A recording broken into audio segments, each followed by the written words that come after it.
दोस्तों यहाँ पर एसएससी CHSL का एक प्रश्न दिया गया है जिसको हम लोग हल करना जानेंगे।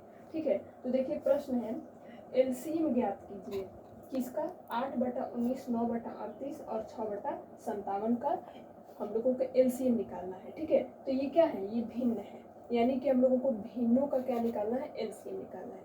अभी सिंपल सी संख्या होती तो हम लोग क्या करते, भाग विधि से चाहे अभाज्य गुणनखंड विधि से एलसीएम निकाल लेते, लेकिन यहाँ पे क्या है, भिन्न है। ठीक है, तो इसके लिए एक छोटा सा फॉर्मूला है। सबसे पहले उस फॉर्मूले को लिख लेते हैं, भिन्नों का एलसीएम बराबर होता है दोस्तों, देखिए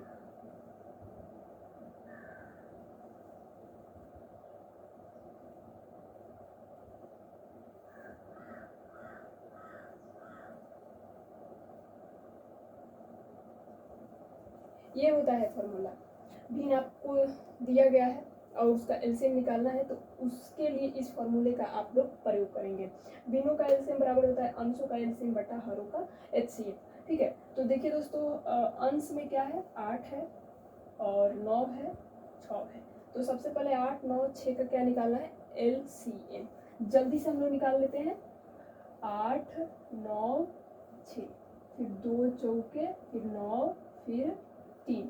ठीक है, फिर 2 दूनी के 4, फिर 9 को, फिर 3।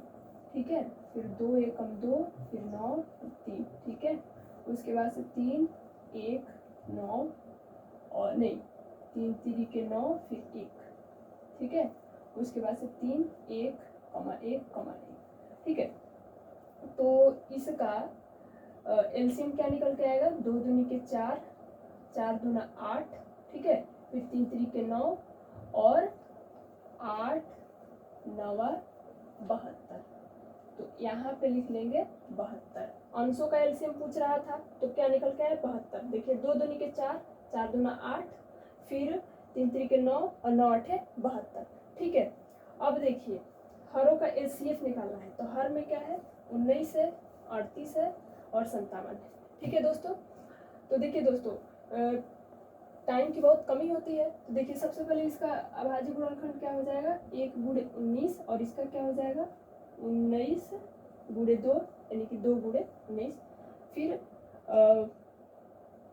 3 गुणे 19, 19 दूना 38 और 19 तिया 57। तो इसमें कॉमन क्या है, 19 है,